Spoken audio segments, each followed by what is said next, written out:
Investment shark Kevin O'Leary, aka Mr. Wonderful, used to be among the loudest critics of cryptocurrency. Sounds such a scam. Like, that's just totally BS. And I'm not going to take real money and put it into this thing. It's never going to happen. Since then, O'Leary's views have changed dramatically, and now he's managing a highly diversified crypto portfolio.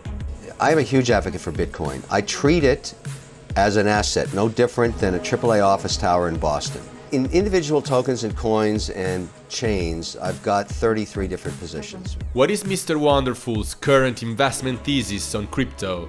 And what are the hottest projects he is betting on?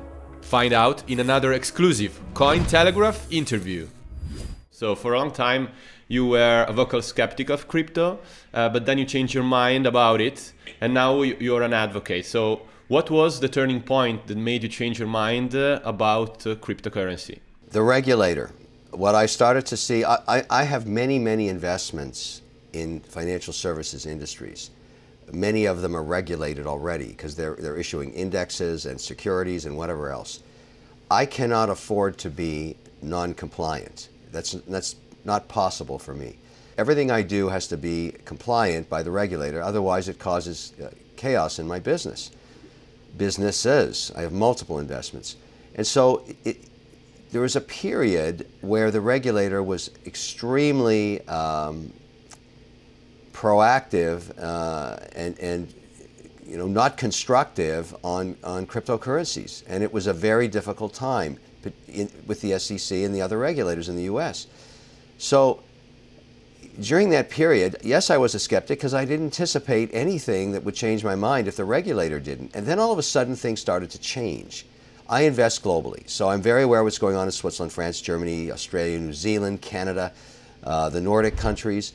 The regulators there started to open up, and I have investments in those countries, and in Canada, for example, so where the regulator allowed for ETFs that held the underlying being Bitcoin and Ethereum. So when I started to see that happening on a global basis, I started to allocate towards crypto and have not stopped since then. So when facts change, I change also. I'm not so rigorous that I don't have flexibility, and that's exactly what happened. And so now I'm extremely active. I have a staking desk. I work, very closely with companies like FTX and Circle. I'm an investor in FTX. I'm a paid spokesperson for them. I'm very active on the platforms. So, and I thought this year, here we are towards the end of 2021, I anticipated at the beginning of the year I was a 3% weighting in the operating company in cryptocurrencies as a basket. Today I'm over 10%. And a combination of increasing my position in staking and also the capital appreciation of these assets over the last year. So to say that I'm involved in crypto today is an understatement. It's a very large portion of what we do. Okay, cool. And if you had to point at a specific moment that made you change your mind, so you talked about the regulators and the change of attitude that the regulators had, but did that happen gradually, or there was a particular moment in time where you thought, okay, this is the time I can get in? The moment was when the Canadian regulator approved the first Bitcoin ETF. Everybody knows that the Canadian regulators are conservative and they don't make moves without talking to their global counterparts. For them to do this meant that they'd already had some kind of dialogue with other regulators in other jurisdictions and decided those were the rules for the Canadian ETF. That was the moment. Okay, cool. So what is your current investment thesis on crypto? If you had to broadly describe what is your investment thesis on the crypto industry right now? I look at crypto not as coins or tokens. I look at it all as software. It's productivity software. The projects that are going to last and be here, a decade away from now are ones that actually solve problems. So let's give an example. I'm an investor in Polygon. Why? Because I had a chance. I'm a very fortunate guy. I'm able to call up the leaders of these projects and these teams, and they return my call, and I asked to meet them anywhere in the world. In this case, we met in Dubai with the Polygon team. I'm an investor in software engineers. I always have been. I've been in the software industry for 20 years. they're very, very strong. And their mandate, what they decided to do, is to try and reduce the cost by sitting on top of Ethereum and aggregating transactions. So the gas fees are a fraction of what they would be if you're doing them one at a time. I thought that was a brilliant strategy, and I made an investment in Polygon. The same with Solana, the same with Ethereum, the same with HBAR. All of these are software. If you're investing in, for example, in Google or in Microsoft, what are you investing in? You're investing in software. Why wouldn't you invest in crypto? It's software too. And the regulator is in my view, going to eventually support these initiatives because of the tremendous economic enhancement and productivity they provide for the underlying economy. So talking about specifically your portfolio in crypto, can you give us a bit of an overview? If you can give us some details about your portfolio construction.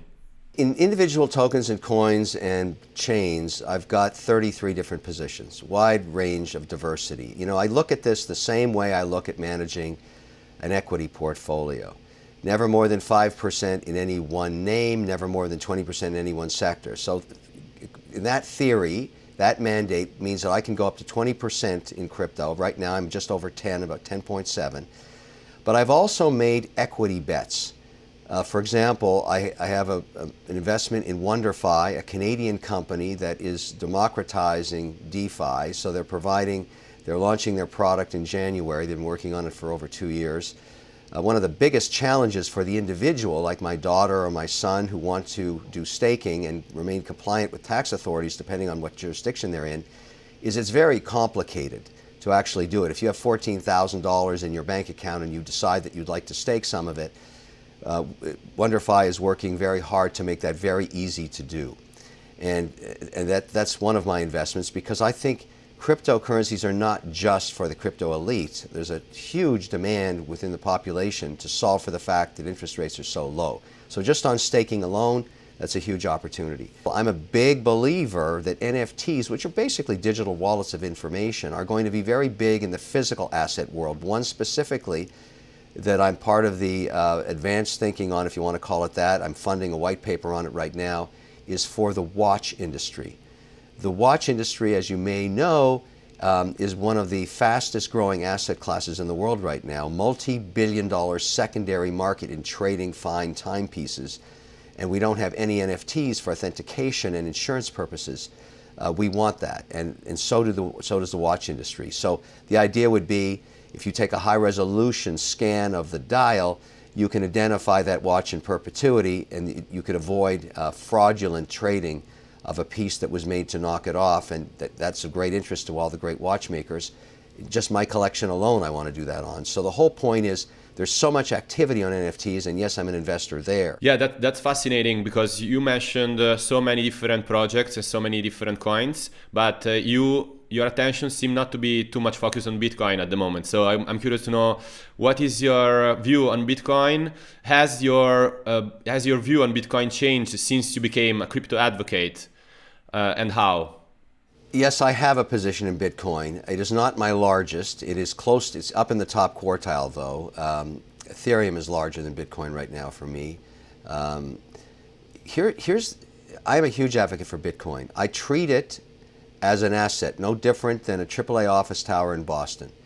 It's an asset. I don't consider it a currency. Now, everybody has their own opinion. My opinion is it's an asset. So I hold it. I don't trade it. I do stake it. But the point is, I'm not selling my Bitcoin. The challenge I have with Bitcoin, and the whole industry has this challenge, is we've got to deal with these ESG issues.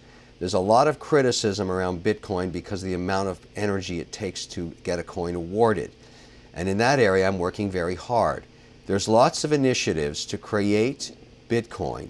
And I'm not saying we're bifurcating the Bitcoin market, that one coin's different than the other. But if I'm a sovereign institution, and I work with lots of sovereign institutions, because I'm in the indexing business, they would like to fund Bitcoin mining where they keep their own awarded coins, knowing with 100% certainty that they mine them in an ethical and efficient, sustainable manner.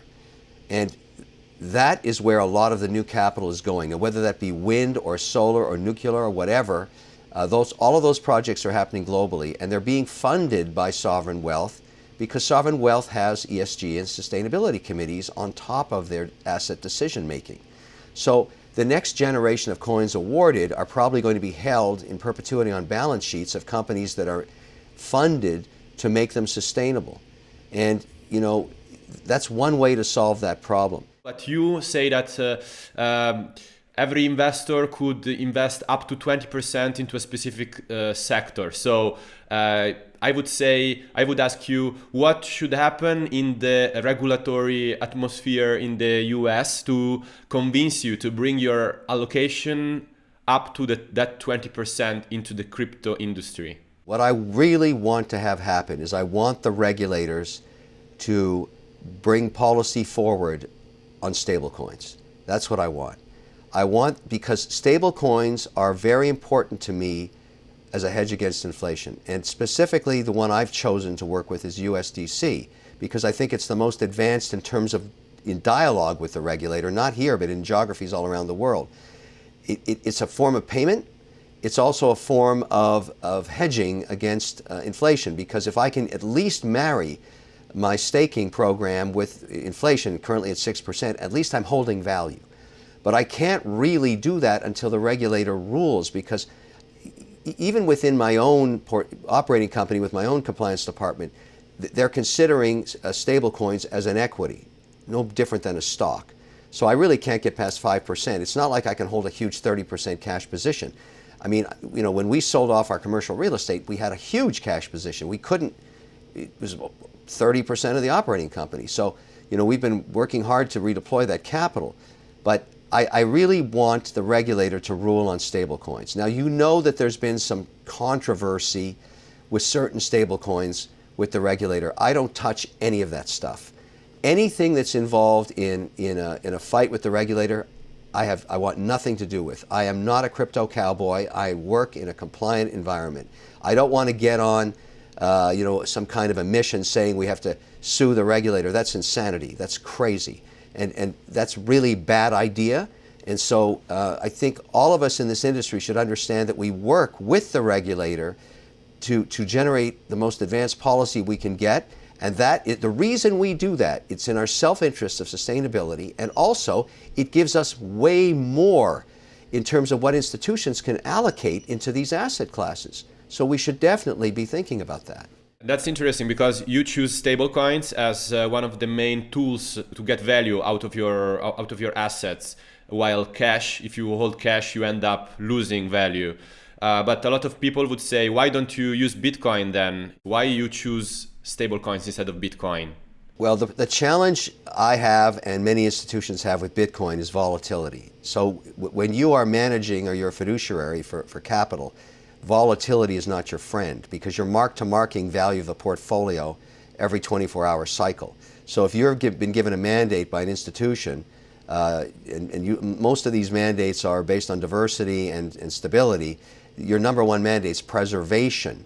So if you're managing for a pension plan or a university or a state fund or whatever it is, that volatility really hurts you when you're being graded in terms of your mandate. And so I don't think you're going to see there's nothing wrong with putting Bitcoin in a 5% weighting, up to a 5% weighting, and treating it like an equity or an alternative. And I see tremendous interest in doing that, from a 1 to 5%, generally on average a 3% weighting would where you find Bitcoin. But you're not going to get there to a 20-30% in Bitcoin in an institutional or sovereign mandate. You're just not. Stablecoins have that potential if they were regulated. You seem to be pretty confident that the regulators will eventually enable crypto to thrive. On the other hand, I had a conversation with Mark Yusko a few months ago, who was expressing this very common narrative in the crypto space, which goes like, there are the incumbents of traditional finance, like banks, and the financial intermediaries that are going to lobby the regulators or still use their influence in order to slow down this crypto revolution that we are looking forward to happen. So don't you see the role of the incumbents as a major issue for crypto to develop further and to get the regulators on their side? I don't agree with that positioning. I don't think that's going to happen either. The only entity that can control the pace of regulation is the regulator themselves. And it doesn't matter what the incumbents say or do, they will go with the flow of productivity and innovation. Banks, are winning and losing all the time in terms of who makes more money, who has a higher return on assets. I can tell you what motivates a traditional money center bank is return on assets. They spend their whole day trying to figure out how do we optimize for return on assets. And if they're not looking at cryptocurrencies, they'll be left behind. That's what's going to happen, because when the regulator finally rules, if it was just on stablecoin alone, they would have to open a stablecoin desk. Of course they would. Now, are they going to start from scratch, or are they going to be working on it quietly in the background? My guess is they're working on it quietly in the background. They would be foolish not to be. I wanted to ask you another question regarding the situation with inflation. So, as you said, inflation in the US is hovering around the 6% points, and the Fed now intends to wind down the stimulus measures in order to contain this trend. So how are these macroeconomic dynamics going to impact the crypto industry, the crypto prices in the months to come, according to you? You're being taxed at effectively 6% if you hold cash. Maybe you don't want to call it a tax, but when inflation's 6%, your buying power 12 months from now is 6% less, and that's a lot. And so we now have added pressures, and I'm no different than anybody else trying to figure out, where do I deploy this? Where can I get stability in this cash? Where can I find a way to hedge? And it brings me all the way back into stablecoin. So I'm a huge advocate for solving this problem with stablecoin. It doesn't mean I don't want to invest in the other blockchains or the other coins or tokens or other ideas. I do. But I can't do 30% positions in mandates of any of them. That's too volatile. So these issues are not going away. The dialogue is not going to change. You're going to see a lot of discussion about this in the first and second quarter of next year. And you're right on the money to be covering this. There's no question this is going to be very important. And I think we're going to start to see some moves with the regulator very shortly. Not just in the US. So we talked about Canada, we talked about Germany, we talked about Switzerland. Those regulators are all talking to each other. They're all talking to each other. If we could just agree on one stablecoin between those jurisdictions, that would be huge productivity enhancement. And I anticipate that will happen. Awesome. Okay. Kevin, that was a great conversation. Thanks a lot for jumping on our show. You got it.